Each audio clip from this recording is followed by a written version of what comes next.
அந்த கண்ணாடிக்குள்ளிருந்து வெளிப்பட்ட சுந்தரமூர்த்தி நாயனார் தான் சிவபெருமானின் அருகிலே திருநீச்சிப்பட்டி தாங்கி கொண்டிருக்கின்ற மிகப்பெரிய பேரினை பெற்றவர். சுந்தரன் என்கின்ற பெயரோடு அங்கு வந்தவர் ஆலால விஷத்தை திரட்டி கொண்டு வந்து தந்ததனால் அவருக்கு ஆலால சுந்தரர் என்கின்ற திருப்பெயரும் வந்தது. சிவபெருமானுக்கு போய் நந்தவனத்திலிருந்து மலர் பறித்து கொண்டு வந்து அதை மாலையாக சூட்டி அழகு பார்ப்பது அவருடைய வேலை. அப்படி ஒரு நாள் போனார், நந்தவனத்தில் மலர் பறிச்சிட்டு இருந்தார்.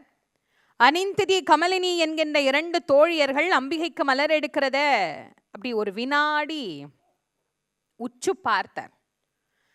பார்த்தவர் தான் பார்த்தது பிழை என்று தன்னுடைய பார்வையை மாற்றி மலரை எடுத்து தொடுத்து ஆண்டவனை அடுத்து கொடுத்தார்.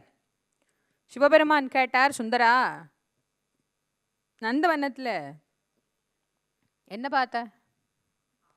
உடனே மற்றவங்களா இருந்தா, நானா நந்தவனத்திலையா? ஒன்றுமே பார்க்கலையே.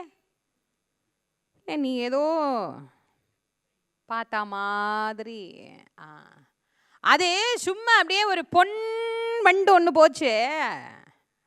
எவ்வளோ பொய் சொல்லி சமாளி. உண்மையை ஒத்துக்கிற குணம் எத்தனை பேருக்கு வரும்? நீங்கள் யோசிச்சு பாருங்க. நாம் எல்லாம் உண்மையவே ஒத்துக்கிட்டோம்னா எவ்வளோ நல்லா இருக்கலாம் தெரியுமா? ஆனால் வாயில் வரவே வர. இந்த தெரு வழியாக வரணும், அதுக்கு பதிலாக அந்த தெரு வழியாக போயிடுவோம். யாராவது ஒருத்தர்கிட்ட விலாசம் விசாரித்தோம்னா அவர் சொல்வார், சார் இது இந்த தெருவில் வரக்கூடாது சார், அந்த சாரிங்க தெரு மாறி போச்சு, தெருவா மாறிச்சு, அந்த தெரு அங்கே தான் இருக்குது, இந்த தெரு இங்கே தான் இருக்கு, நான் மாறி வந்துட்டேங்கன்னு யாராவது சொல்கிறாங்களா?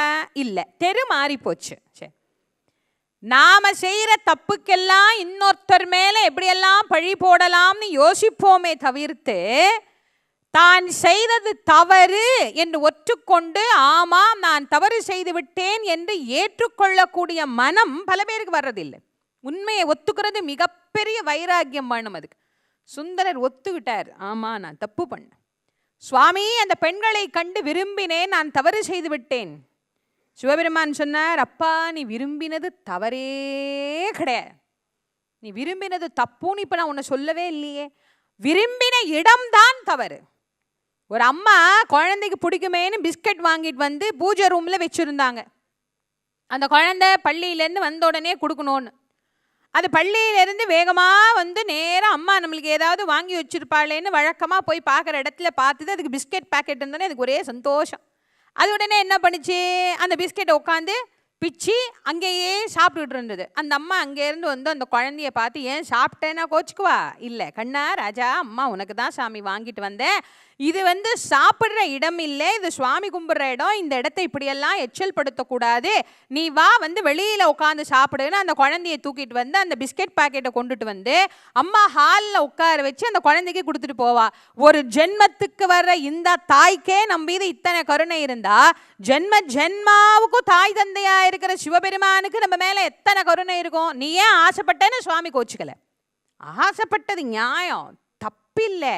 ஆனா இது கைலை, காமனை தகனம் பண்ணின இடம், இங்கு பெண்களோடு ஒன்றி வாழ முடியாது. அதனால நீ பூலோகத்துக்கு போய் அந்த 2 பெண்ணையும் மணந்து, அங்கதான் சுவாமி ஒரு புள்ளி வச்சார், 2 பொண்ணையும் மணந்து பின்னனை சரணடைவாயின்னு பூமிக்கு அனுப்பிச்சிட்டார். சுந்தரருக்கா கவலைனா கவலை. சுவாமி திருவடியை கட்டி பிடிச்சிட்டு அழறார், சுவாமி நான் தெரியாது தவறிழைத்து விட்டேன், உன் திருவடியில் கிடைக்கின்ற பேரின்பம் மிக உயர்ந்ததாயிற்றே சுவாமி, அது தெரியாமல் நான் அந்த சிற்றின்பத்தின் மீது நாட்டம் கொண்டு என்னை சிற்றின்ப பேரெல்லத்தில் கொண்டு போய் பூலோகத்தில் அழுத்தி விட்டீங்களே, இப்போ நான் இப்போ இதுலேருந்து எப்படி வெளியே வர போறேன்னு எனக்கு தெரியலையே சுவாமி, உன் திருவடியை இருந்து பிரிகின்ற நிலை என் புத்தியினால எனக்கு வந்து நான் மிகப்பெரிய தவறு இழைத்து விட்டேன் வருந்தினார். சிவபெருமான் சொன்னார், அப்பா வருந்தாதே, கவலைப்படாத, பூலோகத்துக்கு போ, சௌக்கியமாயிரு, பொண்ணை கல்யாணம் பண்ணு, அப்புறமா என்கிட்ட வா, உனக்கு ஏதாவது வரம் பண்ணுன்னா கேளு நான் தரேன். சிவபெருமான் கிட்ட ஒரு என்ன தெரியுமா வரம் கேட்டார், சுவாமி தவறும் வழியில் யான் செல்லும் போது என்னை தடுத்தாட்கொள்ளல் வேண்டும். நீங்கள்லாம் சுவாமி கிட்ட ஏதாவது வரம் கேட்கணும்னு எனக்காவது ஆசைப்பட்டீங்கன்னா இதை கேளுங்க, இதை தவிர நீங்கள் வேற ஒன்றும் கேட்க வேணாம், எனக்கு அதை கொடு இதை கொடு. ஏன்னா எது நல்லதுன்னு கேட்க நமக்கே தெரியாது. இன்னைக்கு நல்லதா இருக்கிறதே நாளைக்கு கெட்டதா ஆயிடும், நாளைக்கு கெட்டதா இருக்கிறது நாளான்னைக்கு நம்மளுக்கு நல்லதா மாறினாலும் மாறும். அது நமக்கு எது நல்லது எது கெட்டதுன்னு நம்மளால கண்டுபிடிக்க முடியாது. அதை சுவாமி கிட்டே விட்டுருவோமே. சுவாமி எனக்கு எது நல்லதோ அதை மட்டும் கொடு, எனக்கு ஏதாவது தீமை இருந்ததுன்னா அதை தயவு செய்து என் பக்கத்தில் அண்ட விடாதே. ஒவ்வொருவரும் சுவாமி கிட்ட பிரார்த்திக்க வேண்டிய முக்கியமான ஒரு விஷயம் ஒன்று இருக்குன்னா அது இது ஒன்று தான். தவறும் வழியில் யான் செல்லும் போது என்னை தடுத்தாட்கொண்டு அருளல் வேண்டும்னு பிரார்த்தனை பண்ணினார். அதே வரத்தை சுவாமி கொடுத்தார். அந்த வரத்தை பெற்றுக்கொண்டவர் நேர பூலோகத்துக்கு வந்து திருமுனை பாடிநாடு என்கின்ற அற்புதமான திருத்தலத்திலே அவதாரம் செய்த எம்பெருமான் அந்தனர் மரபும் அரசர் மரபும் ஒரு சேர வளர்கின்றார். 16 வயது, வாழ்க்கையின் மிகப்பெரிய மாற்றங்களை சந்திக்கக்கூடிய வயது 16 வயது. அந்த 16 வயது என்பது எல்லாருக்கும் மாற்றத்தை தரக்கூடிய வயது. இவருக்கு 16வது வயது. திருமணத்திற்கான ஏற்பாடுகள் எல்லாம் நடக்குது. சடங்கவி சிவாச்சாரியாரினுடைய மகளை மனம் புரிவதற்காக எல்லா ஏற்பாடுகளும் பண்றாங்க. புத்தூர்னு அந்த ஊருக்கு பெயர். சுந்தரருடைய மனம் வந்தபடியினாலே மனம் வந்த புத்தூர் என்றும், பின்னாளில் நம் மனம் தவிர்ந்து போனபடியினாலே மனம் தவிர்ந்த புத்தூர் என்றும் அந்த ஊருக்கு பெயர் ஏற்பட்டது. அங்கே ஒரே கல்யாண வீடு, ஒரே கோலாகலமா சௌக்கியமா. ராஜா வீட்டு பிள்ளைக்கு கல்யாணம்னா எப்படி இருக்கும் யோசிச்சு பாருங்க. சௌக்கியமா எல்லாரும் மணமேடையில் நல்ல அலங்காரத்தோடு இருக்கிறார் சுந்தரர். வந்ததே 2 பொண்ணை கல்யாணம் பண்ணதான். அதை விட்டுட்டு இன்னொரு பொண்ணை கல்யாணம் பண்ண போனால் சிவபெருமான் சும்மா இருப்பாரா? அவர் என்ன பண்ணார், நேராக கைலாசத்துலேருந்து கிளம்பினார். அவர் எப்படி வராரா, அந்த தலையில் சந்திரன் வச்சுருக்கிறார் பாருங்க. அதை நரைச்சா எப்படி இருக்குமோ அப்படி தலையெல்லாம் நர. வேதத்தை ஒரு கோலாகத்தினுடைய கையிலே ஊண்டி கொண்டு சுவாமி அற்புதமான கிழ வேதியர் ரூபத்தை எடுத்துக்கொண்டு அந்த இடத்துக்கு வரார். உள்ள நுழைய முடியல, ஒரே கூட்டம். கூட்டத்தை எல்லாத்தையும் பார்த்து சொன்னார், விலகுங்கன்னார். எல்லாம் விலகுனாங்க. ஒரே ஒரு வழி, அது இந்த சின்ன வழியில் உள்ள வந்த மாப்பிள்ளை முன்னாடி உட்கார்ந்துருக்கிறார். இவர் போய் நிற்கிறார். எப்படி இருக்கும், முன் ஜென்மத்து எஜமான இப்போ பார்க்குறார் சுந்தரர். போன ஜென்மத்து எஜமானார். அப்படியே அவர் அறியாமல் ஏதோ உள்ளிருந்து ஒரு பெரிய ஈர்ப்பு அவரிடத்துல வெளிப்படுது. அந்த ஈர்ப்பு அவர் அப்படியே பார்த்துட்டே இருக்கணும். அந்த மலைப்பு அப்படியே அவர் அப்படியே ஆன்னு பார்க்குறார். ஆச்சரியமாக பார்க்குறார். அவர் அப்படியே பார்த்துட்டே இருந்தார். ஐயா வாருங்கள், வணக்கம், என் திருமணத்தை ஆசீர்வாதம் செய்ய வந்தீர்களான்னு. அவர் உடனே சொன்னார், இல்லை இல்லை உன் கல்யாணத்தை நிறுத்த வந்தேன்னார். கல்யாணத்தை நிறுத்தணுமா? ஏன் நிறுத்தணும்? உனக்கு எனக்கும் ஒரு வழக்கு ஒன்று இருக்குது, அதை முடிச்சுட்டு நீ கல்யாணம் பண்ணிக்கோன்னார். உண்மையிலேயே உமக்கும் எமக்கும் வழக்கொன்று இருக்குமானால் யாம் அதை முடித்து விட்டே மனம் செய்து கொள்கிறேன். என்னையா வழக்கு? சுந்தரா நீ எனக்கு அடிமைன்னர். அவர் பார்த்தார். இவ்வளோ நேரம் பொறுமையாக தான் இருந்தார். இந்த அடிமை என்கின்ற சொல் அவரால் தாங்கிக்க முடியல. நீ என்ன பித்தனா பேயனா கல்யாண மண்டபத்தில் வந்து உளறிட்டு இருக்கிறியே, நான் உனக்கு எப்படி அடிமையாக முடியும்? நீ இல்லை, உன் வழி வழி வழி வழி வரக்கூடிய அனைவரும் எனக்கு அடிமை. உன் பாட்டன் எழுதி கொடுத்த அடிமை சாசனம் எங்கிட்ட இருக்கு, காட்டு. நீயே எனக்கு அடிமை, நீ காட்டுன்னா நான் காட்டணுமா? காட்ட மாட்டேன். அடிமை நீ கேட்டு எஜமான் நான் காட்டினா அப்புறம் எனக்கு என்ன பெருமை இருக்குது? அதெல்லாம் நான் காட்ட மாட்டேன். அப்போ உங்ககிட்ட இல்லை, நீ பொய் சொல்கிற. அர்ச்சனர், நான் பொய்யெல்லாம் சொல்லணுங்கிற அவசியம் எனக்கு கிடையாது, என்கிட்ட இருக்கு. அப்போ நீ காட்டு. நான் காட்ட மாட்டேன். அப்போ உங்ககிட்ட இல்லை, இதோ இருக்குது பாருன்னு எடுத்தார். இந்த பாருன்னு எடுத்தார் பாருங்க, அதை பறிச்சிடலாமேன்னு அவர் கையிலேருந்து பறிக்க போனார். கழுவனார், ஓடுறார். ஆவணம் பறிக்கச் செல்ல இவர் என்ன பண்ணாரா, காவனத்திடையே புகுந்து ஓட, கல்யாண மண்டபத்துக்குள்ள புகுந்து ஓடுறாராம். இவர் ஒரு பக்கம் ஓடுறார், அவர் பின்னாடி துரத்துறார்.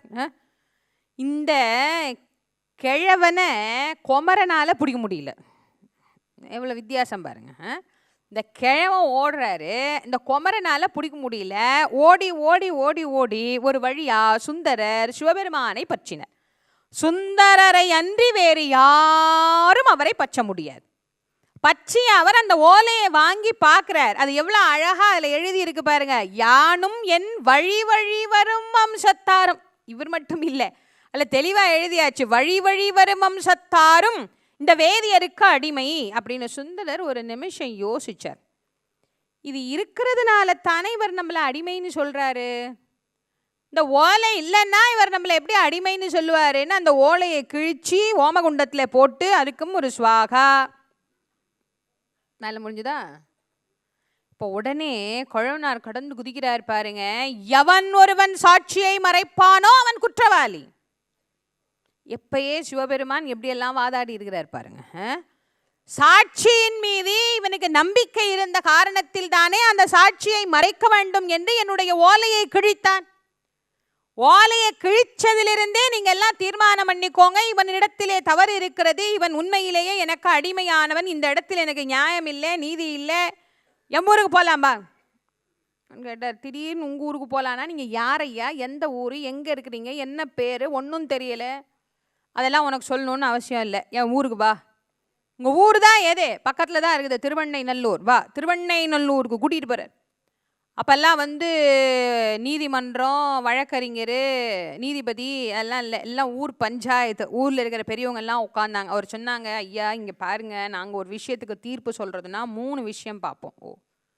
ஒன்றே காட்சி, இன்னொன்று மாட்சி, இன்னொன்று அயலார் சாட்சி, 3ல் ஏதாவது இருந்தால் காட்டுங்களேன் அப்படின்னார். அவர் 3ம் நிறைந்த முக்கண்ணன்னு அந்த ஆளுக்கு தெரியல. 3ல் எதையாவது ஒன்றை காட்டுங்கன்னார். உடனே பக்கத்தில் இருந்த ஒருத்தர் சொன்னார், பெரியவரை ஏன்பா நீ போய் தொல்லை பண்ணுற, அவர் பாவம் என்னத்தை காட்டுவார், அதுதான் இருந்த சாட்சியையுமே இவர் கழித்து விட்டாரே, அதனால் இப்போது அவரிடத்துல சாட்சி ஒன்று இல்லையே அப்படின்னார். உடனே கழவனார் சொன்னார், இவன் கிழிப்பான்னு எனக்கு ஏற்கனவே தெரியும். தெரியுமா? இவனை பற்றி எனக்கு